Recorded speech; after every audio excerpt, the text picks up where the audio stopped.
पत्रकार और fact checker Mohammad Zubair के खिलाफ दर्ज मामलों की जांच के लिए उत्तर प्रदेश सरकार ने विशेष जांच टीम गठित की है। जुबैर के खिलाफ यूपी में कुल 6 केसेस दर्ज हैं। इनमें से 2 मामले हाथरस और एक केस सीतापुर, लखीमपुर खीरी, गाजियाबाद और मुजफ्फरनगर जिले में दर्ज हैं। इनके अलावा एक केस दिल्ली में दर्ज है, जिसमें दिल्ली पुलिस ने उन्हें 27 जून को गिरफ्तार किया था। इस तरह मोहम्मद जुबैर दिल्ली और यूपी में दर्ज कुल 7 केसों का सामना कर रहे हैं। यूपी सरकार ने जो एसआईटी बनाई है उसे लखनऊ के जेल आईजी प्रतिंदर सिंह हेड करेंगे। डीआईजी अमित वर्मा भी इस टीम का हिस्सा होंगे। यूपी पुलिस का कहना है कि एसआईटी के जरिए जुबैर के खिलाफ दर्ज मामलों की निष्पक्ष और पारदर्शी जांच की जाएगी। इससे पहले जुबैर को 11 जुलाई को सीतापुर जेल से दिल्ली की तिहाड़ जेल में शिफ्ट कर दिया गया था। Mohammed Zubair fact checking news website Alt News के को-फाउंडर हैं। ये वेबसाइट फेक न्यूज़ के खिलाफ काम करती है और उनसे जुड़े सही तथ्यों को प्रकाशित करती है। जुबैर के खिलाफ ज्यादातर मामले धार्मिक भावनाओं को ठेस पहुंचाने, आपत्तिजनक टिप्पणी, 2 समुदायों के बीच दुश्मनी फैलाने जैसी धाराओं के तहत दर्ज हैं। यूपी पुलिस के मुताबिक हाथरस और सीतापुर में जुबैर के खिलाफ इस साल केस दर्ज हुए हैं। वहीं दूसरे जिलों में जो केसेस हैं वो 2021 में दर्ज हुए थे। अभी तक किसी मामले में जुबैर के खिलाफ आरोप सिद्ध नहीं हो पाए हैं। जानते हैं कि उनके खिलाफ ये केस दर्ज क्यों हैं और क्या-क्या धाराएं लगाई गई हैं। सीतापुर केस की बात सबसे पहले करते हैं। सीतापुर के खैराबाद थाने में इस साल 1 जून को एफआईआर दर्ज करवाई गई थी। जुबैर के खिलाफ आईपीसी की धारा 295A यानी कि धार्मिक भावनाओं को आहत करने के इरादे से जानबूझकर दुर्भावनापूर्ण काम करना और आईटी एक्ट की धारा 67 इलेक्ट्रॉनिक रूप से अश्लील कंटेंट को प्रकाशित या प्रसारित करना, इनके तहत केस दर्ज किया गया। ये केस राष्ट्रीय हिंदू शेर सेना के जिलाध्यक्ष भगवान शरण ने दर्ज करवाया था। जुबैर पर आरोप है कि उन्होंने हिंदू धार्मिक नेताओं को हेट मॉन्गर यानी नफरत फैलाने वाला कहा था। उन्होंने 27 मई के अपने एक ट्वीट में 3 हिंदू नेताओं के लिए शब्द का इस्तेमाल किया था। इन हिंदू नेताओं यति नरसिम्हानंद, बजरंग मुनि और आनंद स्वरूप के खिलाफ मुसलमानों को लेकर हेट स्पीच मामले में केस दर्ज हैं। जुबैर ने अपने खिलाफ दर्ज एफआईआर को रद्द करने के लिए सुप्रीम कोर्ट का रुख किया था।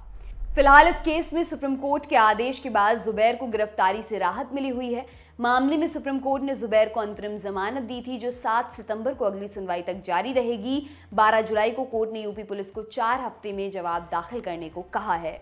अब बात करते हैं लखीमपुर खीरी केस की। पिछले साल लखीमपुर खीरी जिले के मोहम्मदी थाने में भी मोहम्मद जुबैर के खिलाफ एक केस दर्ज किया गया था। सुदर्शन न्यूज के एक पत्रकार आशीष कुमार कटियार ने 18 सितंबर 2021 को एफआईआर दर्ज करवाई थी। एफआईआर में कटियार ने दावा किया था कि जुबैर ने 14 मई 2021 को अपने ट्वीट के जरिए सुदर्शन न्यूज के खिलाफ अफवाह फैलाई थी।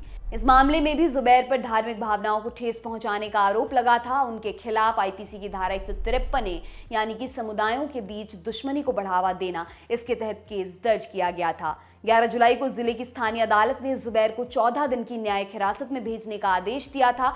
इसके अलावा उनके खिलाफ आईपीसी की धारा 153A, 505 1B, 505 2 जोड़ दी गई। जुबैर की जमानत याचिका पर 13 जुलाई को सुनवाई होनी है। जुबैर ने अपने ट्वीट में सुदर्शन न्यूज़ पर फेक न्यूज़ फैलाने का आरोप लगाया था। उन्होंने ट्वीट में लिखा था कि सुदर्शन न्यूज़ ने मदीना की मस्जिद को गाजा की एक पुरानी तस्वीर के ऊपर एडिट कर लगाया और ग्राफिक्स से मस्जिद पर बमबारी को दिखाया गया था। उन्होंने यूपी पुलिस से चैनल के खिलाफ कार्रवाई करने की मांग की थी। गाजियाबाद केस पर आते हैं। 15 जून 2021 गाजियाबाद के लोनी बॉर्डर थाने में जुबैर और अन्य लोगों के खिलाफ केस दर्ज हुआ। यह मामला एक 72 साल के बुजुर्ग के साथ पिटाई के वीडियो से जुड़ा था। जुबैर ने वीडियो शेयर करते हुए लिखा था कि बुजुर्ग को पीटने वाले उनसे जबरन जय श्री राम बोलने को कह रहे थे। हालांकि बाद में गाजियाबाद पुलिस के बयान के बाद जुबैर ने अपना ट्वीट डिलीट कर दिया था। पुलिस ने कहा था कि लोगों ने वीडियो को जांचे बिना तनावपूर्ण माहौल पैदा करने और सांप्रदायिक रंग देने की कोशिश की। एफआईआर में आईपीसी की धारा 153, 153A, 295A, 505, 120B, 34 लगाई गई थी। इस मामले में जुबैर के अलावा पत्रकार Rana Ayyub, Saba Naqvi, news website the Wire, Congress नेता सलमान निजामी, मकसूर उस्मानी, शमा मोहम्मद के नाम भी शामिल थे। इन सभी लोगों ने बुजुर्ग की पिटाई का वीडियो शेयर किया था। खबरों के मुताबिक पीड़ित बुजुर्ग ने ही पहले जबरन जय श्री राम बुलवाने की बात शिकायत में कही थी। हालांकि बाद में वो अपने बयान से पलट गए थे। जुबैर ने बाद में अपने ट्वीट को डिलीट कर लिखा था, मैंने जो वीडियो पोस्ट किया था उसे डिलीट कर दिया है। पुलिस अधिकारियों और पत्रकारों से बातचीत के आधार पर पीड़ित से जबरन जय श्री राम का नारा लगवाने वाली बात साबित नहीं हो पाई है। अब बात करते हैं मुजफ्फरनगर केस की। जुबैर के खिलाफ पिछले साल जुलाई में एक और केस दर्ज हुआ। एक व्यक्ति अंकुर राणा ने उन पर जान से मारने की धमकी देने का आरोप लगाया। उसने मुजफ्फरनगर के चरथावल थाने में 24 जुलाई 2021 को जुबैर के खिलाफ शिकायत दर्ज करवाई थी। इसके बाद जुबैर पर आईपीसी की धारा 192, 504 और 506 के तहत एफआईआर दर्ज हुई थी। ये मामला भी सुदर्शन न्यूज के वीडियो पर जुबैर के ट्वीट से ही जुड़ा था। शिकायतकर्ता ने एफआईआर में बताया था कि उसने इस मामले को लेकर जुबैर से बात की थी। अंकुर ने आरोप लगाया कि जुबैर ने गाली गलौज करते हुए इस मैटर में पड़ने पर उन्हें जान से मारने की धमकी दी थी। हाथरस केस। हाथरस की स्थानीय अदालत ने 12 जुलाई को जुबैर के खिलाफ वारंट जारी किया। उन्हें 14 जुलाई को पेश होने को कहा गया है। हाथरस में जुबैर के खिलाफ 2 मामले दर्ज हैं। दोनों केस इसी साल दर्ज किए गए। एक केस सिकंदरा राउ थाने में है। यहाँ उनके खिलाफ आईपीसी की धारा 147, 149, 153A, 353, 188 और 120 बी के तहत केस दर्ज हैं। यह एफआईआर पुरदिल नगर के चौकी इंचार्ज सोनू राजौरा ने 4 जुलाई को दर्ज कराई थी। दूसरा केस हाथरस सदर थाने में दर्ज है। यह केस एक हिंदूवादी कार्यकर्ता दीपक शर्मा ने 14 जून को दर्ज करवाया था। यहाँ भी आईपीसी की धारा 153A, 295A, 298 और आईटी एक्ट की धारा 67 के तहत केस दर्ज किया गया। दीपक शर्मा ने आरोप लगाया था कि जुमे की नमाज के दौरान जो हिंसा यानी कि जून में जो हिंसा हुई थी उसके लिए जुबैर का ट्वीट जिम्मेदार था। दीपक ने कहा था कि जुबैर अपने ट्वीट के जरिए भारत में दंगे करा रहे हैं। उन्होंने देवी देवताओं के अपमान को लेकर शिकायत दर्ज कराई थी।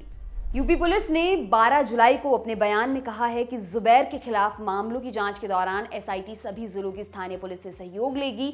स्थानीय पुलिस मामले से जुड़े सभी कागजात एसआईटी को हैंडओवर करेगी। साथ ही एसआईटी लोकल पुलिस की मदद लेने के लिए स्वतंत्र होगी। पुलिस ने कहा है कि एसआईटी सभी मामलों में तेजी से जांच कर कोर्ट में चार्जशीट दायर करेगी। इसके अलावा दिल्ली में भी जुबैर पर केस दर्ज हुआ था। उनके खिलाफ आईपीसी की धारा 153 और 295A के तहत ही केस दर्ज किया गया। जिस ट्वीट के लिए उन्हें गिरफ्तार किया गया उसे जुबैर ने मार्च 2018 में पोस्ट किया था। उन्होंने ट्विटर पर एक तस्वीर शेयर की थी जो 1983 में आई ऋषिकेश मुखर्जी की फिल्म किसी से ना कहना का स्क्रीनशॉट था।